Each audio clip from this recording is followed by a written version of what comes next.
Hey everyone, welcome back to another episode of Girlfriend's Guide Podcast. I'm your lovely host, Ellie. And I'm your host, Tati. Thank you guys for joining us for another episode. We have an amazing episode for y'all.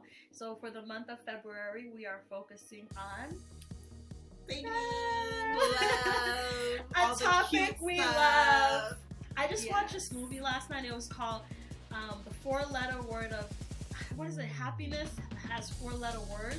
And it was some, I don't know. Basically, it was about love, and it's just finding the right person, and it's like, no matter how old you are, the right person can come into your life. He could be the perfect guy, but if it's not who you really want, that's not who you're gonna pick. A lot. Right. Yeah. No. So, yeah, we're gonna dive into this episode. You know, the previous episode was also about love, so today on this episode, we have a guest with us who's more of an expert on dating, love. You know, I think we all need that expert in those tips on dating and relationships. We always give our personal, non-professional advice, but now we have someone who actually knows what they're talking about, so that's good. We just be saying whatever. We just be talking. That's what we do. Just turn on the camera and talk. But here on Girlfriend Guy Podcast, we make sure to find you guys experts. The experts. We bring them to you. Because it's not us. This is only where you can find them. So before we dive into the episode, we're going to catch up. So Tati, how you been? I know this is later on, so remember what kind of catch up you're going to do. Okay. Because you gotta. So guys, a little back. We are recording 4 episodes today. Due to COVID, we want to be safe. You know, we come out to the studio. Right. So we want to make sure we have all the content out to you guys and not put a pause. So we're recording 4 episodes. Get it out the way, and then. Which means the catch-ups have to be appropriate time-wise. Yeah. So this is coming out the end. Yes. Okay. So this is now. You know, Valentine's Day has ended. Okay. Well, I'm manifesting. She's manifesting. I went on a Valentine's Day date. Manifesting that it was good. We're manifesting in 2022. That it was a good time. I had fun. He was cute. He was tall. He paid. We went to a good place. I look cute. He was cute. He was tall. What's tall? Because remember, we gotta be specific. At least 6'1". And like I said, that is already kind of... Okay, tell them how tall you are. I'm 5'10". Okay, so I can... She can say that. I can say that. All right. Not I got people out here... 5 feet saying you guys can have your preference. Stop being greedy. The black men are already scarce. Listen, as part of the short girl community, I want to say that it's never us who... They kind of just like... You know, they kind of just... come this way. I guess. Yeah. So. Well, black men, tall black men. Stop discriminating against tall black women. It's not fair. We didn't pick this height. She didn't pick this is just where we are. She's a whole stallion. Period poo. Ask Megan about me. Anyways. So the date went well. Where'd you guys go? Oh, are you picking the date or are you allowing him to pick the date? What? I'm no longer leading in life. I'm no longer the leading lady, okay? I am just in the passenger seat looking cute, as I should be. And that's what I was doing. We don't want no scrub. Exactly. So, I manifested we went somewhere nice. And he made reservations, and he took charge. He texted you. You didn't have to be like, so where are we going? He texted you with the reservation. You didn't pull up to the restaurant having to wait in line because the reservation was already booked. Exactly. And let's do better. And I can't wait to dive into this topic a little bit more on this episode because I feel like men, y'all need help. Y'all need help in this area. We have someone here to help you. But that was my Valentine's Day, hopefully. Oh, great. Well, I hope to have an amazing Valentine's Day, too. So we'll see how that goes. She will. She got a man. Well, we'll see how that goes. She will. We'll see. It's my first Valentine's Day having someone, so... First, a legit person. All the other ones don't count. They don't count. Yeah. Who? What? Where? Don't count. All the questions. All the questions. We're confused. Yeah. So that's it. That's fine. Y'all see the blowout? It's gonna be in a couple of episodes, but y'all see this? Come on, let's swing. Because if y'all see me doing this, y'all know why. Let's swing. But then,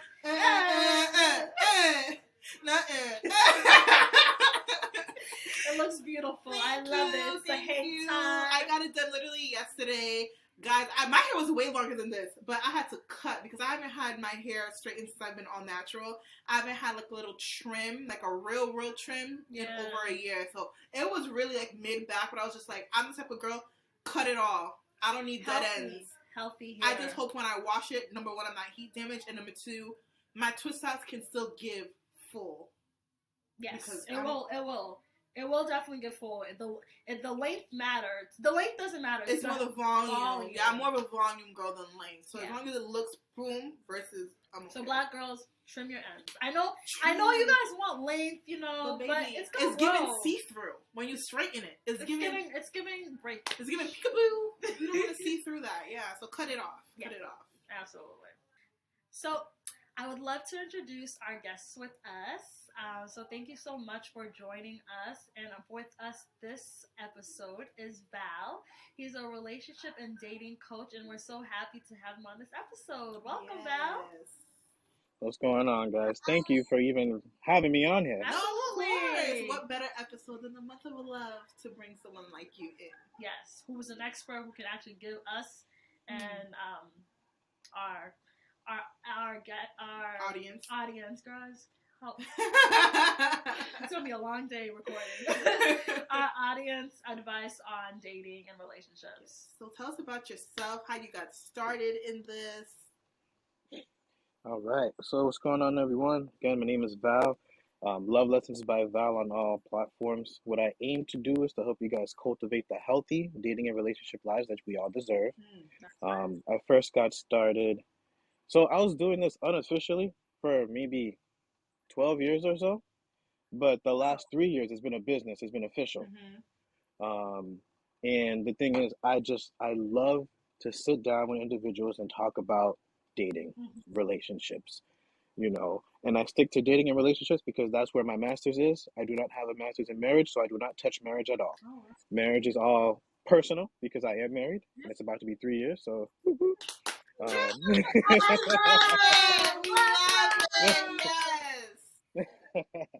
appreciate you guys.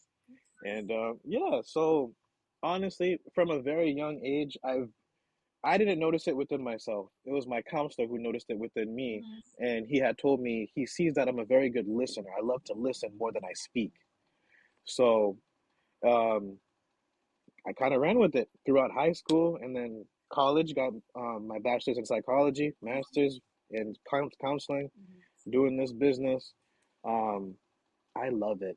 I truly do. It's a passion, and I have fun doing it and working with my clients, and that's all I can ask for. Everyone can say that. Honestly. Like, really, not everyone can say that, but because you found your passion, and you can really say that you're helping people. And you know what's crazy is that not everybody thinks it's important to reach out to a dating advisor and a relationship advisor, but it's important. The same way we need help with everything else. Everything else is that dating and relationship is not easy, and everyone comes with their issues and their problems. So now putting two issues and problems together and people trying to work them out, it's better when you find an expert and an advisor to help you actually work those out. I know, especially the older generations, a lot of them like, oh, I would hate to be single in your generation. It sucks. I'm like, you're right. But you know why? I feel like it sucks because the older generation's mental health wasn't really a thing. But now that, especially us, the millennials, the Gen Zs, like, we're able to really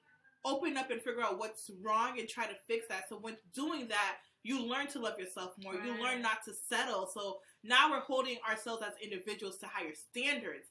And of course, you're going to want a mate that meets that same standard. And just as a woman talking, no offense to men, I feel like right now, women are putting more of the effort to like go to therapy, seek help, and really figure out what's going on within versus men. So it makes it a little bit, the ratio is not as equal. So it makes it really, really hard to do so. So definitely coaching, relationship advisors, I think it's definitely needed. And I think it needs to be more highlighted. We don't hear about it more. And to actually have, a black advisor, someone who I know you don't touch on marriage, but you've actually done the dating, you've done the relationship, and now you're married. So it's just like to know someone who's been through that, actually a man, because I feel like there probably is more women advisors for relationship. I'm just saying, I'm not sure, but to actually come across a man that's an actual advisor, it's always great to have a man's perspective on relationship and dating. So I'm so excited to dive into this episode and to learn so much. So I have a little icebreaker that I just came up with in my head as we speak. Sure. So I'm just kind of like a this or that. So I'm going to give you two options and you just pick which one that was more relatable to you, or if you want to speak for your clients overall, you can do it that point of view too. So dating apps or meeting someone in person? Meeting somebody in person. I say me too. Meeting someone in person. Yeah. The dating apps are good old. Last time I talked to y'all, I think I told you a couple episodes ago, I'm off Hinge. I'm back on Hinge. It's a love-hate relationship with a dating app. I get bored. So what's your top dating apps? What's your top dating apps? Hinge. Hinge? Yeah, Hinge. I think everyone uses it. Be it black. Everyone's black. First of all, rant. The dating apps and the ads, false. Because the people on those commercials are not the people that are on these apps. Okay? Yeah. I am not seeing him that was 6 feet with the beard, and he's not on here, sir. Honey, that's how they get you. I know. That's how they get you. I don't like that. It's false advertising. You can sue. That's false advertising. It is. It's false advertisement. So Val, when you are meeting, do you get a lot of single clients, or do you get more people who are in relationships? I absolutely get more single. Okay. I get more single, and Tati kind of hit on it earlier too. I believe I'm seeing more women than men. I feel like men. So I have this specific couple that I'm working with now, and I say couple, but I use it very loosely because I'm always speaking to the girl, always, and I'm like, pull him into these, and he finally came, but he came reluctantly, So, I mean, it is mostly the women. Yeah, it's the women seeking. Why do you think like less men are seeking advisors and someone to help their relationship, or even? Do you even have single men clients? So I definitely have single men clients. Oh, good. It's that ratio. Because they need it. True, but one of the things that I've noticed too, and I'm pretty sure you guys can speak for this as well. I think the ego is one of the biggest things that men have an issue with when it comes to seeking out an advisor. Like they think that I have all the answers. I don't need help for something like this, And they think that it's the old guard still, like the old generation thoughts that's instilled into these boys, these men growing up, and they're just like, I can do this by myself. I don't need no help. And then when they finally need help, when they're like at the bottom, it's hard to climb back up. It's too late. That's what I'm noticing. Oh wow! But I at the same time, I don't feel like within one person they need to realize that they need to seek help and they need to get help in that area. So I never do feel it's too late. Whether or not you hit the bottom, I feel like it's still okay to be like, all right, I need a dating advisor. I need someone who's gonna help me on my relationship, and actually seek that and go after it. A question Absolutely. I have is, because you have single men and single women. So when they come to you, what do single women usually say they think their problem is, or what do you think the general problem is? And then same thing for men. Like, what do each gender come saying, I can't find X, Y, and Z because of this? Do they typically blame each other? Like, a woman, I can't find a man because men are this, or I can't find a woman because women are this? Or do they more so take accountability and be like, I think it's me as a person? So I think it varies just a little bit. So I've definitely had women that came and everything was blamed on the man. Everything. But when I begin to dig deeper, because no accountability. Nope. But that's the thing though, because I feel like the majority of the clients that I've had that are women, they're very surface level. I don't like surface level. I need to get deep so we can get to the root of what's going on, so we can figure this out, so we can make a plan together. So once we do that, that's when the accountability starts coming out. They're like, oh, I didn't see it that way, so I need to take accountability on this. Now, on the flip side for the men, and you guys would be surprised, they take accountability. Oh, we love They definitely have taken accountability. I love that! Because, this conversation is only 10 minutes. It's giving me hope. It's giving me my man is there somewhere. I'm like, okay. I'm like good to hear. I like it. Okay, that's... So when they take accountability, what do you tend to see they taking accountability for? So could be like, for example, there was a gentleman that said that they were having an argument, and the argument was very, very minimal, very small. But the thing was, things were already piling up, and he chose not to say anything. But now this little small thing is like the cap on everything. Boom, he blew up. They started arguing and all that stuff. So he was very honest, and he said, "I forced it. I should never let it get to that point. I should have just talked to her in the beginning. I just didn't want to have any problems." I feel like a lot of men don't say anything, and it's not like accountability. They should be able to speak up, but also accountability on the woman's part. A lot of women, I feel like, don't always create a safe space. They don't. For a man to not even come with criticism, but to say something that possibly disagrees with the woman. Like, a lot of women are just like, no, like, I'm right. So, so it's like, when there's not a safe space to make your partner feel open to talk about something, it makes sense why, well, I'm not even going to say anything. And then you blow up and it happens. So it's like, obviously the man should have spoken up, but situations like that, it's like, there's two parts. Let's see, why didn't you feel you were comfortable enough to speak up? And I think that's where, as women, and I can say this, I've done this in the past, where we lack that accountability of, understanding that it's up to us to make sure our partner is comfortable and feels like they can come to us for anything. And a lot of times people also go into a new relationship using the same method. You can correct me if I'm wrong, Val, of how they were in the other relationship. Using that example you used. Imagine if in his last relationship it was to listen and to respond like aggressively, right? Where now he's in a new relationship and this girl's more of like, okay, I'm here to listen and to hear what you have to say. But because in his last relationship he was so like used to like aggressively fighting, it's just he like bringing that terrible old habits in relationship into new relationship is just, it's just a master for disaster. For sure. Agreed. And you guys said something too, and it brings me to the fact of that could be a failed relationship in the sense of it didn't get to the place where they wanted it to get, right? But now the man is in a brand new relationship where they have this safe space where they can emote safely, and their woman is listening, but their ex is just like, he never did that for me. Like, what the hell? Wow, that's deep. That's true, because I'm not gonna lie, a lot of us women, wow, he's treating her better than me, and sometimes it's like, well, maybe you didn't not deserve it, but like maybe he didn't feel like he could. She brought out a side of him that makes him want to do these things, and you didn't. It's a hard pill to swallow. It's a very hard pill to swallow, and I feel like the only way to actually work on these things is to actually see the problem and actually wanting to work those things out between you, or also just seeking help. All right, so I feel like in our community, when you say community, what do you mean? Black people? Yeah. Okay, I'm just gonna make sure. I've only dated black men, so okay. I can only speak on behalf of them. So basically, I feel like that area of men, they have a hard time planning dates. I don't know what it is. I don't know if it's a lack of leadership that they've had in their life.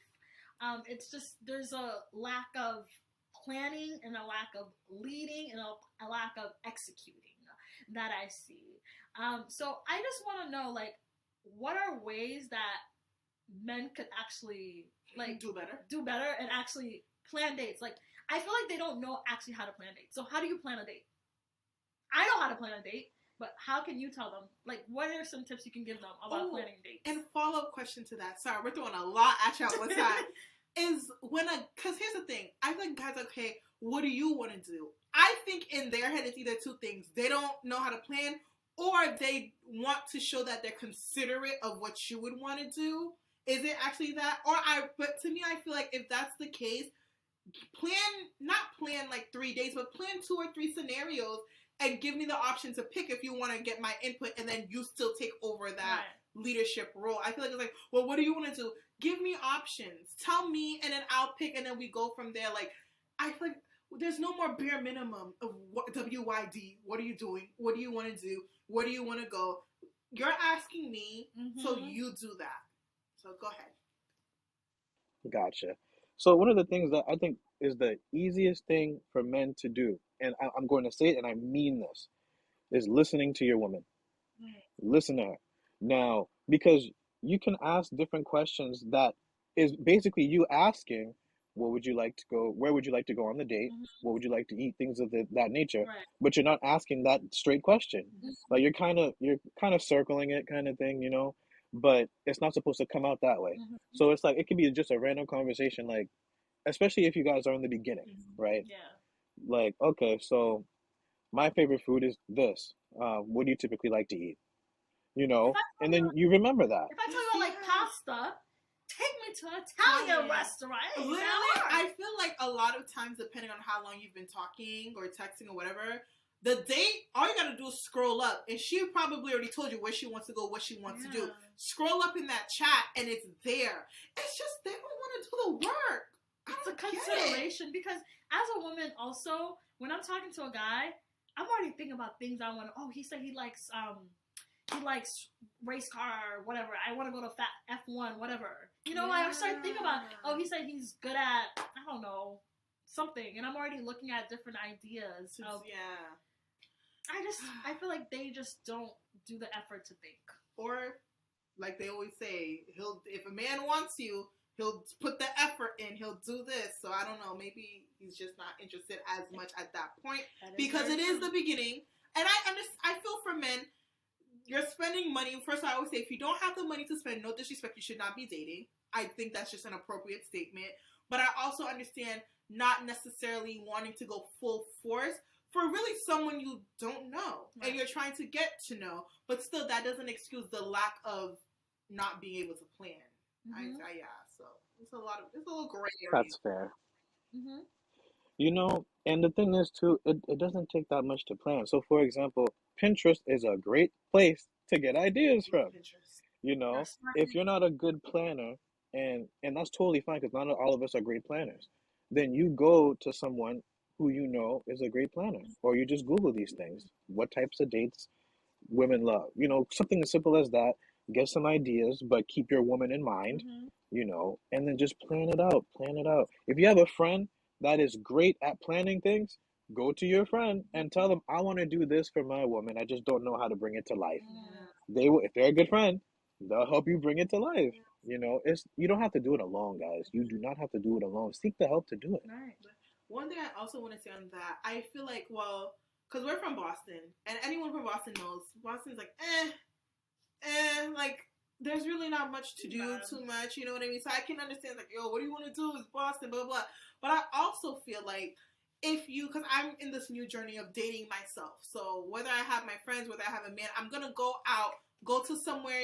I try to do somewhere new for myself. Because when you do that, you gain experiences and now you're open to new things. So now you know what to do. Sometimes you literally just don't know where to go. And sometimes Google something fun to do in Boston.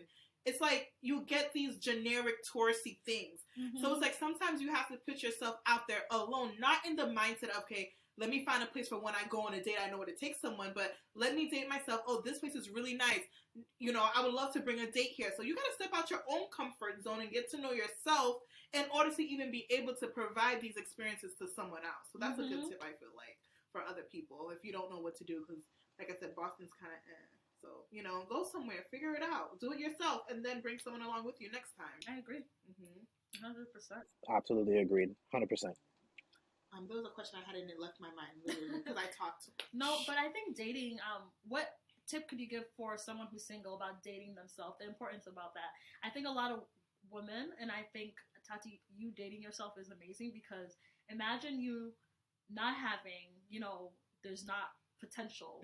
You know, we're not just picking anybody out. There's not potential. There's not potential right now. So it's just like, do you just waiting until the right person comes along and you just don't enjoy life and not date when at the same time you can take yourself out, enjoy, and like, you know, do all these things, and then when the right person comes along you can be like, wow, I did not just waste my time waiting.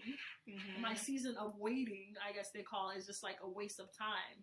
because you just didn't enjoy your time. Yeah. But I feel like a lot of times in your single time, it's just important to enjoy your waiting season when the right person comes along, rather than just to not do anything while you're get still bored. single. I feel like when you do that, you get bored, and then when the wrong person comes on, you're so eager because you've had nothing to do. Some guys like, oh, bet I have some Celtics tickets. I know the Celtics are, but we ain't gonna talk about that right now. But if they say that they have some Celtics tickets, you're not gonna be like, oh my gosh, I've never been to a basketball game before. And it's like, But you like, all right. I mean, it's a nice day. It's a nice day, but you're like, it's not everything that a guy does is so like amazing to you because you actually never done for yourself or whatever. So, what tips do you have for a single woman and a single man in their waiting season? True. So, and the thing is, all right. So I understand that people call it the waiting season. I like to call it the revitalization season because what is let me catch that real quick. Revitalization. Now I can't even say it no more. I was gonna say it. Revitalization. Revitalization. Okay. We are not teachers, guys. We do not teach academics, so it's okay. Break it down. So what it is, it's essentially exactly what you guys said. Mm-hmm. So granted, you may be waiting, but I'm going to call it waiting in the back of your mind. Mm-hmm. Because what you're currently doing, you're dating yourself. Mm-hmm. You're learning more about yourself. You're learning more about what you like, what you don't like, where you would like to go, things that you would like to experience in the future. Just like Tati said, you go in one place, you're like, oh, okay.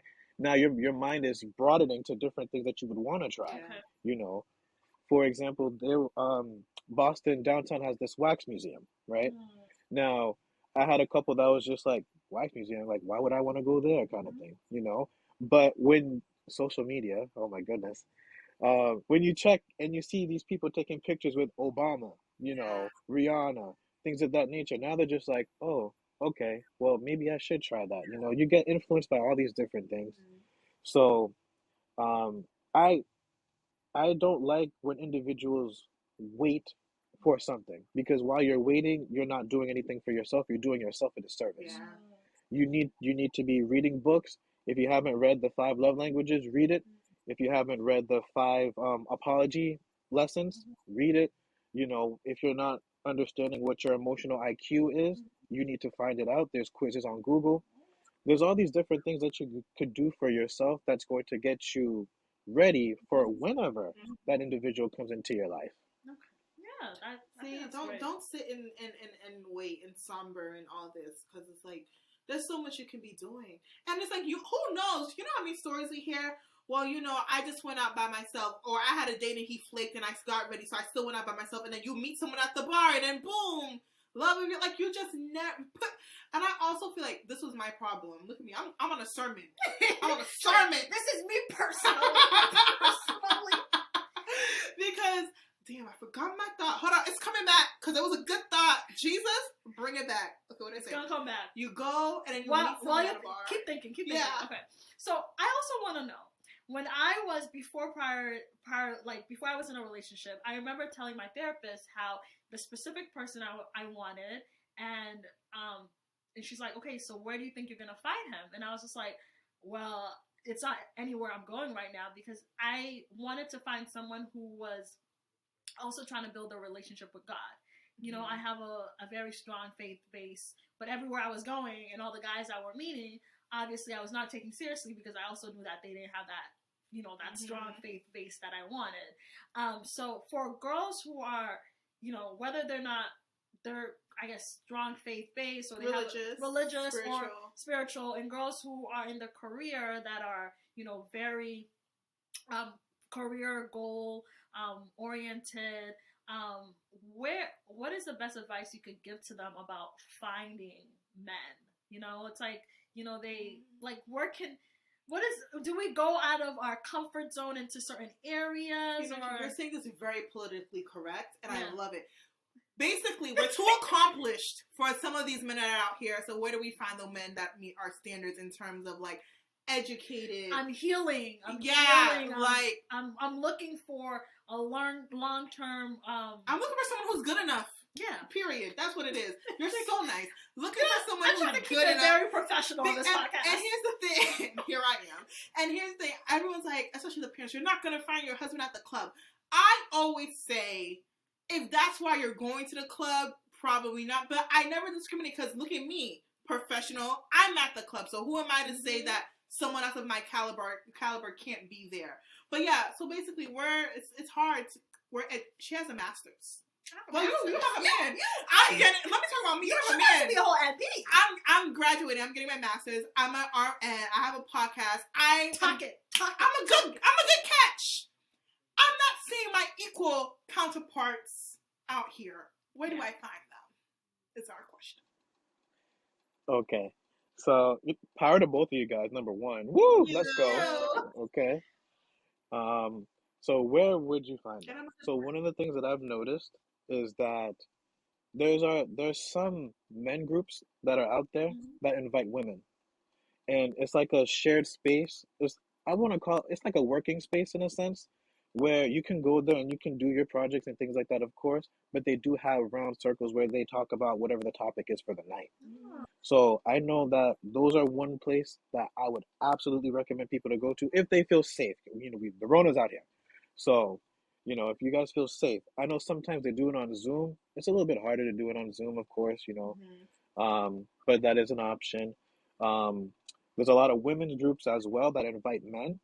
And I find that to be a very good place because only men that truly want to listen and add to the conversation usually go to these types of things. So that's another idea there as well. Sometimes, and I guess this might be counterintuitive, but sometimes you can find someone at the club. Sometimes. Like I know somebody who met this guy at the club and they ended up getting married, and they're doing great. So there's a possibility, you know what I mean? I would not recommend going there just for the sole purpose of finding somebody. I absolutely would not. Another place too, I would say is poetry slams. Individuals. It's true, yeah. I do poetry. So yeah, I need to. There you go. We need to do that. Where do you live, by the way? Okay. In the area, is that okay if we do that? Oh yeah, it's state-wise. Are you in Massachusetts? Yes, I am. Boston. That's what I meant. I didn't know if you were okay. Oh, okay. So then that's why I asked, because I'm just like, Boston. Yeah. Versus if you lived in like Atlanta or DC, right. I feel like the scene is so different. Right. But the advice that you're giving really is truly for our audience, because we have a lot of people who live in states. I think that's great. I think girls who are faith-based, if you're really looking for a guy that's trying to build his relationship with God, you need to go to more church programs. Like try to find like communities that that specifically where that man is. And if you are looking for a guy that's more career goal oriented or in business, try to find projects or things that are focused around that. Yeah, we have to make an effort. And then they'll have the retreats too. Yeah, we have to make an effort, because I remember when I was single, I was like, I can't find anybody. Ellie wanted her man to be a robber, because she wanted this man to come through her window and because she wasn't going out. She wanted to stay at home and find her man. In my defense, I just want to say that I did find my man, kind of similar to that. Like, he did come to my house. He did come to my house. So, it does work out like that. Don't take her Long advice. Story short. Don't take her advice. Yeah. Don't stay home and think you're going to find your man, because you're not. I was about to say story time. That's story time for another day. Y'all stay tuned. So don't do that. At least just a 1 in a million case situation. You're not going to find your man staying at home and hope he's going to peek through I hope you wouldn't want your man that way. It won't. We'll take a quick pause. Go ahead, Josh.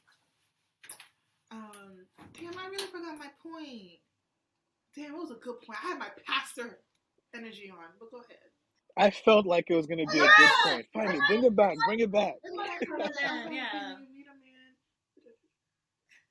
It'll come back. I hope so. All right. Okay. Go. Okay. So, I feel this episode way back, but I also feel like, and this may be harsh, and I want to know if you've ever had this experience where you have to tell someone this. I feel like if you're dating, you can't be boring. I just feel like I always say, in the sense of like this, if I were to introduce myself, and when I talk about myself, if I was a guy, would I be interested in what I'm saying? You know what I mean?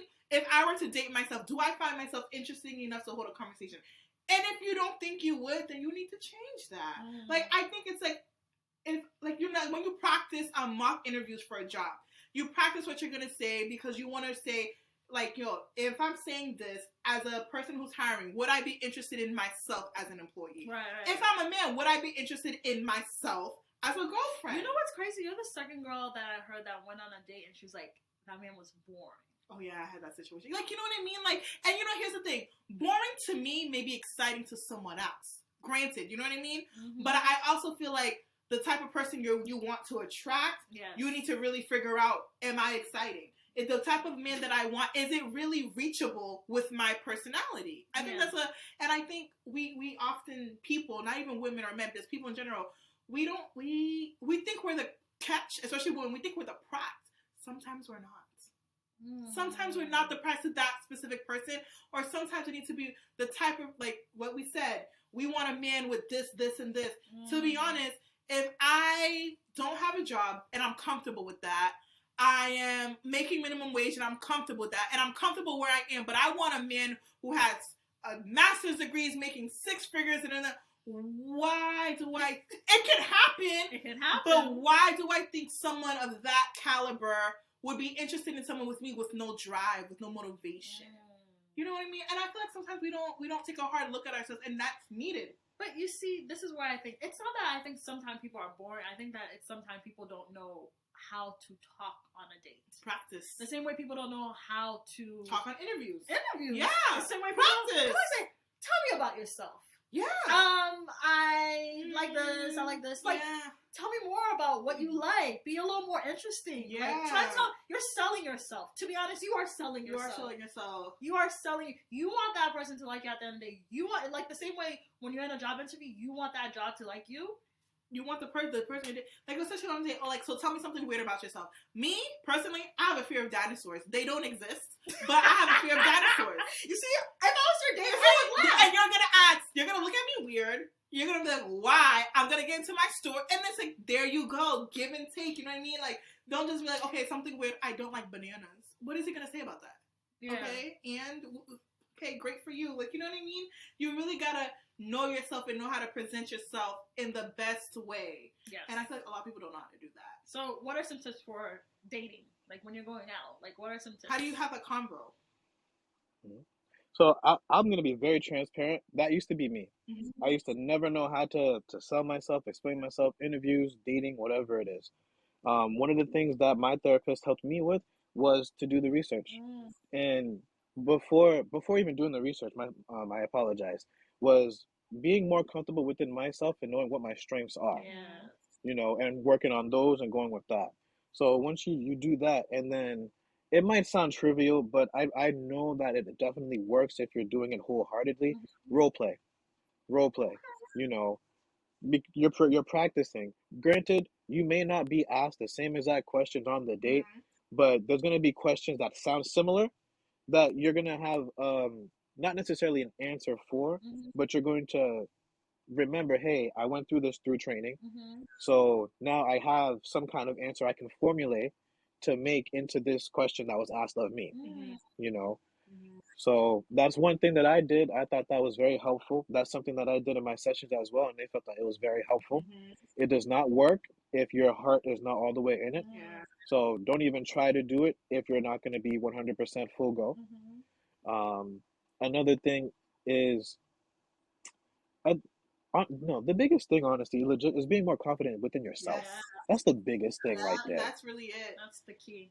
And I feel like, honestly, a lot of men are not.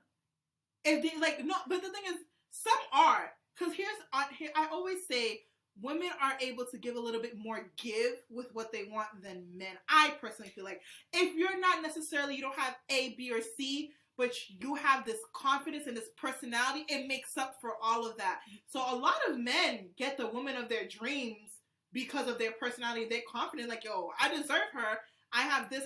I'm gonna But versus a lot of women, I feel like we're less confident than men, to be honest. And it's just kind of like, we can get that man of our dreams, even though we don't meet everything he wants, but we know we're missing something, and we let that show. Yeah. A lot of women are not confident. And that's a big point. For sure. You definitely have to be confident when going on dates. And I think in the past, what I've done is I'm comfortable. I'm comfortable talking to people. When I go on dates, I used to think to myself, this is just a guy. This guy's one of your guy friends. I have guy friends. I'm just like, just talk to him like it's anything. Talk about, I don't know, sports or whatever you feel like I would talk with my guy friends. And most of my dates went well. And my only problem with guys when I went on dates with them is that I felt like they weren't their true self. I felt like they were hiding their, like, I don't know, they were like hiding behind the person that they actually really want to be in front of you, and just like, tell me about what you were like. I asked deep questions, so I'm just like, tell me more. Like, it was more of like, they could be uncomfortable because they don't know you that well too. Because there's a certain level of deep I feel like you can only go through on the first date. Right, not too deep, but it's just like, it was that surface, like I couldn't. The surface level answer. Yeah, the surface level answer where I'm like, I could not see. Most of the dates I went on, I could not see a future. Like, the answers I was asking, the answers being answered, the question, it was just not. Even though we say practice like an interview, it's not an interview. Be yourself. Don't be like, laugh. Yeah. Crack a smile. It's okay. It's okay.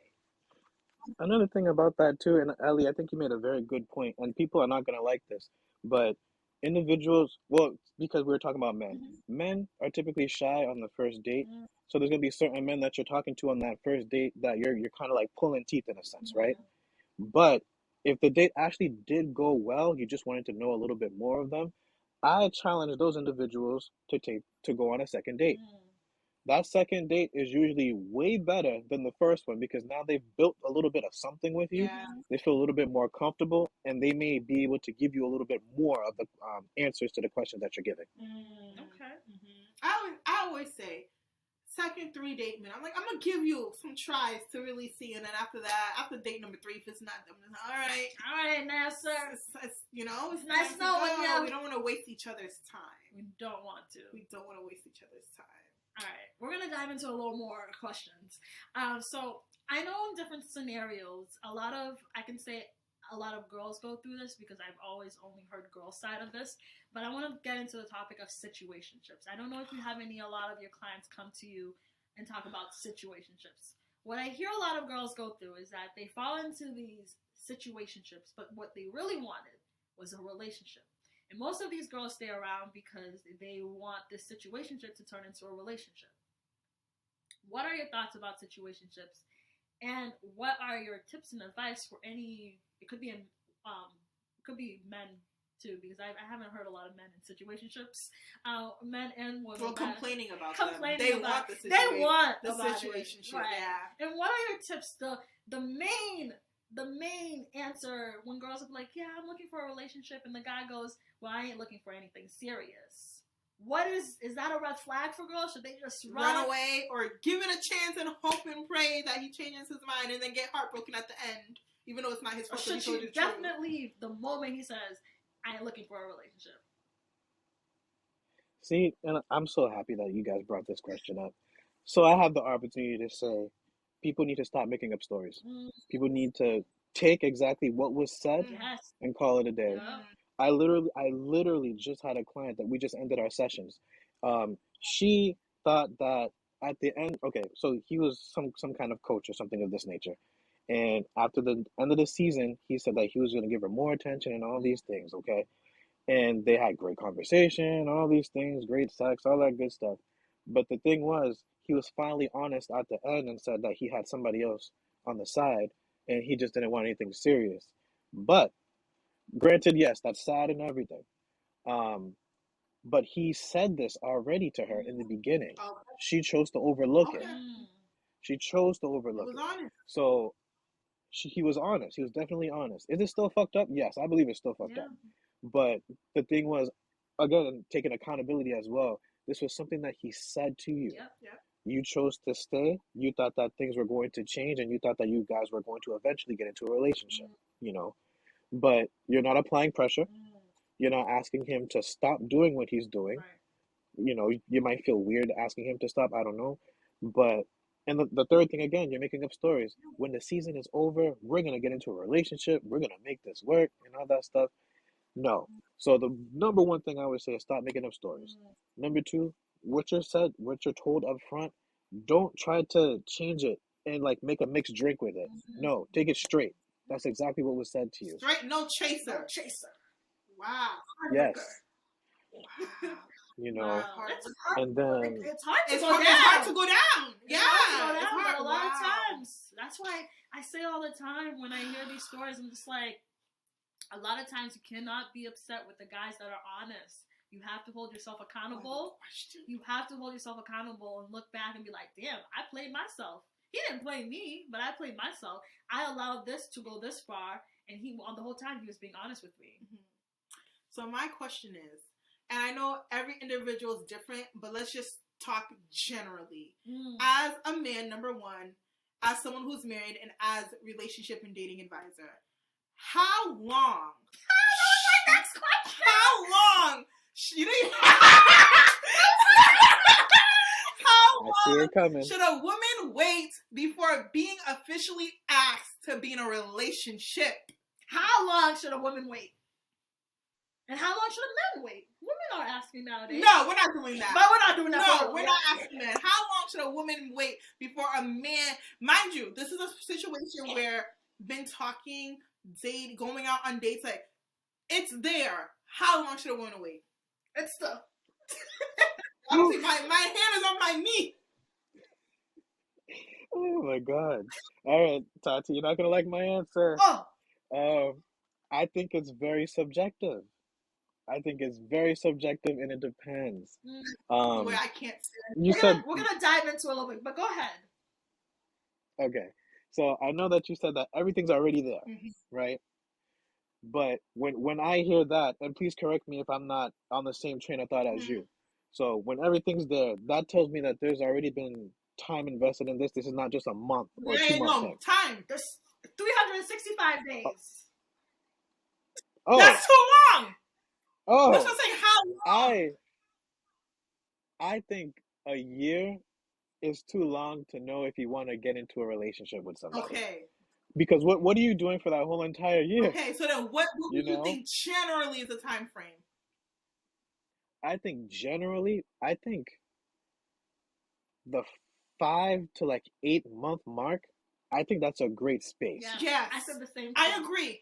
Because the beginning, first 2 months, y'all really getting to know each other. Yeah. Those don't really count. You may be not exclusive yet. You're dating other people, understandably. Then you Yeah. get to the exclusive. Then you got to see how the exclusive is working out. And then, boom, you're my girl or you're my guy. Okay. Agreed. 5 to 8 months. We are in a generation where a lot of men are like, yo, let's see the vibe. Everyone loves this word vibe. Well, no. It's let's see where things go. Oh, yo, we're Red just flag. vibing right now. We're Red just flag. chilling right now. Red Or flag. like, I see a future with you. We just got you. What are we doing? What are we doing? Like, why are you wasting my time? Because I can find someone else who wants me, and then within 6 months we'll be in that relationship. A lot of time, what's happening to these girls are in these situations is that they don't even see the guys that are even checking for them. Let me tell you right now. They're blinded. The girls who are not loyal with the title are the most loyal girls Oh my out here. gosh, yeah. The non-girlfriends are the most loyal than the girlfriends. The and most it's loyal. so, it's like you're blocking your blessing because you're not seeing A, B, and C trying to court you because Z is over here holding you hostage. Yeah. You kidnapped me. I'm kidnapped. I'm kidnapped. I'm here against my will because you're promising something and I still don't see it, but I'm still holding on. Yeah. I don't like it. So thank you. I think that's an appropriate amount of time. I think there needs to be a level of honesty. Yes. I think Yes. if after 8 months, if we're not moving forward, what's going on? Like, what are we doing? I also have another question. What is going on? What are we doing? And I think as a woman, I think if you want something after that 8 month and nothing's happening, I think it's time for you to put your feet down and be like, all right, I wanted a relationship. Speak up. But I don't want to give you an ultimatum because then I'm gonna feel like you're forced. That's another thing. I'm not gonna put a man because here's what I was gonna say. I believe if a man wants you, you don't have to. You will know, and he will have you. Yes. So now I feel like women are being put in this position where, okay, well, if you don't, if it's been this long, I'm gonna leave, and then the guy's like, okay, fine, we can be in a relationship. I might as well get down on one knee and propose because you didn't really do this. I did. It's like, no. So at this point, should you even say anything? And then these are the men that want me to submit. I had to ask myself to be your girlfriend, but yet you want me to submit. Right? How does that? It don't make sense. It don't make sense. It don't make sense to us. It don't make sense. But I'm happy as a man you see it doesn't make sense either. Because they gaslight us and think we're crazy. At this point, should you even bring this up? Should you even say anything? Because like Tati says, the ultimatum, it's just like it's giving much forceful. And like, you made me want to be in this relationship. And then he's going to throw it in your face. Like, I didn't even want to do this. I did this because you, like, yeah, how often can a woman bring this up before she feels as though she's forcing him to do something he doesn't want to do? I think along the way, you guys can have these little conversations that are definitely big picture conversations. Yeah. So for me, honestly, as a man, I don't mind a woman applying a little bit of pressure. And I mean a little bit, not an ultimatum or anything like that, but more like this is just a quick example, I've been talking to you for X amount of months now. I love the vibe. I love how we're doing things like that. I love how you make me feel. All these things. No surface level shit, deep shit. Now, I'm very interested in knowing where you feel like this can go, kind of thing. And hopefully, as a man, he gives you a very good response, and then judging from that response, you can choose to either continue to go or be like, okay, well, his answer wasn't really good enough for me. I'm not really sure. I'm still left in limbo, so I'm not sure what to do. So again, we're on the topic of listening to what the individual's actually saying, If he says any of those red flag words, just time, for example, not ready for a relationship after 5-8 months, which does not make sense to me. I need to figure myself out, which you could have said within the first month. Anyways, all these things. And the thing is, sometimes they're giving you those answers because they're afraid of commitment, but maybe they didn't know that they're afraid of commitment. They're figuring this out. Maybe they like their situationship. I hate situationships, just to say. I think they're a waste of time, especially when there's somebody that's very invested in it. Time is not be wasted. No. I'll give you a quick example too. So when I was courting my wife, we were talking. Courting. I love it. Go ahead. So when I was courting her, so we started January 2014. So February, March, April, May. So 4 months had went by, right? And she gave me that conversation. Now, me as an individual, and I hope a lot of men can relate to this, I am a deep thinker, and I like to have these types of conversations. So number one, I love the fact that she brought this conversation up. It lets me know what she wants, where she sees us in the future. Right. And I can now add to the conversation and say, I see the same thing too, or, whatever it is, call it a day kind of thing. So in a sense, she applied pressure, but it wasn't an ultimatum or anything like that. It's just, you have me right here. I am ready, but I still took my time. But it's only right. Yeah, but it was in a respectful manner because I kept her posted the whole entire time. Now, when the 6-month mark finally hit, that's when I popped it and I was just like, listen, we've been doing this for a while. I love the way you make me feel and I definitely see a future with you. I want to continue to explore this journey with you. Will you be my girlfriend kind of thing?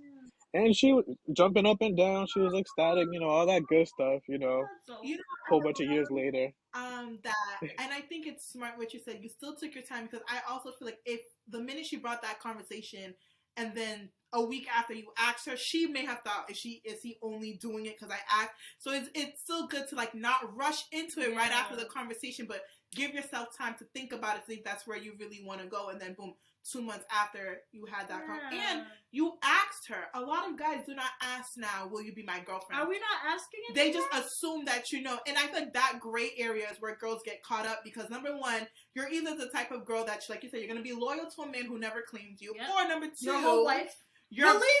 Release all the loyal wives out here without the title. Exactly. Yes. Exactly. Release them, Lord. Or that you're still doing you appropriately because he never asked you, but then when he finds out, he gets mad. But it's like, you never vocalized what I was to you. Right. Us dating exclusively, to me, that's still different than I am your girlfriend. We're taking this time to focus on ourselves. But until you ask me, well, technically, I'm single till we're married, really. But loyalty in terms of no one else is around, because I'm not doing that until I'm your girlfriend. Let me be honest. Dating exclusively, right? If a man, I'm at the market, a man comes up to me and be like, "Hi, how are you?" Like, you know, what do I do with that? I'm single. Yeah, I am single. Are you single? Yeah, I'm single, but I'm dating exclusively. There's also great. That's something like that. Dating exclusively. That can only last for so long. Sis, that can only last for so long. Sis, you can miss your whole husband. Like, what are we doing? What are we doing with dating exclusive? I mean, ask questions. Have it written, because last thing we want is these guys out here making me seem like they have amnesia. You know what it is? These guys are acting like Urban Dictionary when we're acting like Webster. In Webster, there's relationship. Urban Dictionary, there's situationship. Right. We're on two different languages, two different. That is a quote that I'm Webster, your Urban Dictionary. That is the communication. It's just not there. And that's why I say, ladies, it's when you are if you decide to be in a situation, if you decide to be in one of those dating exclusively, make sure that you have a hold on yourself on knowing when it's time, like your wife did, stand up, ask those questions. Don't just be, I'm just gonna let him decide. No. Ask those questions. Ask more questions if you have to. Where do you see us in 5 more years? Where do you see us in 10 more years? If he can't answer those for you, honey, you know the answer. Or like, by the end of the year, do you still see us dating only? Dating exclusive with no advancement? Because then that just tells you what it is. And then boom. You act appropriately. Act appropriate. You go 90, I go 90. I always say that. You know, I'm matching you. Right. Wow, this episode was like 30 minutes. It went way longer than that. I enjoyed it. I have so much more questions. I know. But I know that there has to be now a part 2. Yes. And I know that we're going to have so many DMs. Yeah. Because girls already come to us and they're like, yeah, try to get advice. And I feel like this is an episode past due. Yes. And I can't wait to have another part 2. And thank you so much, Val, for coming on this episode. We appreciate so much. You have shed so much light. I'm going to go back and listen to this episode. He gave me hope. Ladies, I hope this gives you hope. There is hope. Because we get gaslit a lot as women, thinking we're crazy for expecting these things. And here's a man who literally studies this is what he does and is married and is a black man, and here we are. I actually have one last question for you. How did you know your wife was the one? I love this question. I love asking men. My cousin-in-law, he always told me, he's like, young single girls, or if you're dating, always ask married men for advice. Always ask married men for advice. And every time I find a married man, I'm like, okay, so how'd you know she was the one? Yeah. So how'd you, and I try to get tips. So how did you know your wife was the one? So one of the major things is what you guys touched on way earlier in the episode, which is she created a safe space for me. She created that, number one. And she created it and she kept maintaining it. She kept nurturing it, kind of thing, you know, which in turn made me want to do the same exact thing for her. She made me want to be a better person. She saw stuff in me that, granted, I did see in me, but when you have somebody else that's just like, nah, you could do this, let's go, kind of thing, they're lighting a fire under you, like a very loving fire under you to do what you gotta do. There was that. She provided me friendship, which I'm very big on as a foundation. And she provided me a best friend, you know. Things that we do around each other, like people would just be like, y'all do that? And we're just like, yeah, like that's just us. It's very, we don't have to think about some of the things that happen because we're just so in tune with each other. We're just so in love with each other that it just built over the years. You know, we've been friends for Now it's been 14 years we've been friends, and we've been dating since 2014. We got engaged in 2017, and we got married 2019. Oh, So that's another thing too. Like she makes me want to remember the journey that we've been on, where we've yeah, been, and where we are now, because it's blossomed into something beautiful. I love it. That's beautiful. That's beautiful. Thank you so much for sharing Appreciate that. that. Thank you so I love much. it. And I hope to have you on another episode because Yes. we have so much more questions. Yeah, we just hit the surface. We didn't even Yes. get deep Deep, yet. Our next episode will be deeper. Yes. So thank you so much for joining. So our last segment for this episode is our Melon Monday. So this is the time for you to just tell everyone about yourself, where they can find you, and how you can help. Perfect. First and foremost, Ali Tati, thank you so much for letting me do this. Thank you for having me on here. I truly do appreciate it. Of course. Um, Melanin Mondays. What's going on, everybody? My name is Val, creator of Love Lessons by Val. What I aim to do is to help you guys cultivate the healthy dating and relationship lives that you all deserve. As I said in the beginning, and throughout this episode, I also do sessions. I'm very big on these sessions, one-on-ones, solos, couples, understanding your dating scene, whatever it is. Please feel free to DM me. Feel free to email me as well, lovelessonsbyval@gmail.com. I answer every single DM, and I give very deep answers to questions that you guys ask. Now, not all questions that you ask I will answer because, I mean, I do the sessions for a reason. So there's that. But I will also be respectful in finding a way to help you guys utilize whatever tip that I can give you to let you move forward until you're ready for a session. Awesome. That's it. All right. Thank you so much, Val. Thank you. Hope you guys enjoyed this episode. I know they did. I know you guys did for sure. Make sure you guys, you heard him. Go DM him, go email him or whatever. And follow, all that. And make sure you guys also DM us if there's any other questions you guys would like to know. We can also save them for our next episode. Yes, very true. So thank you guys again for joining. Make sure you guys subscribe, click that like button, make sure you comment, and we'll see you on our next episode. Bye. Bye, guys.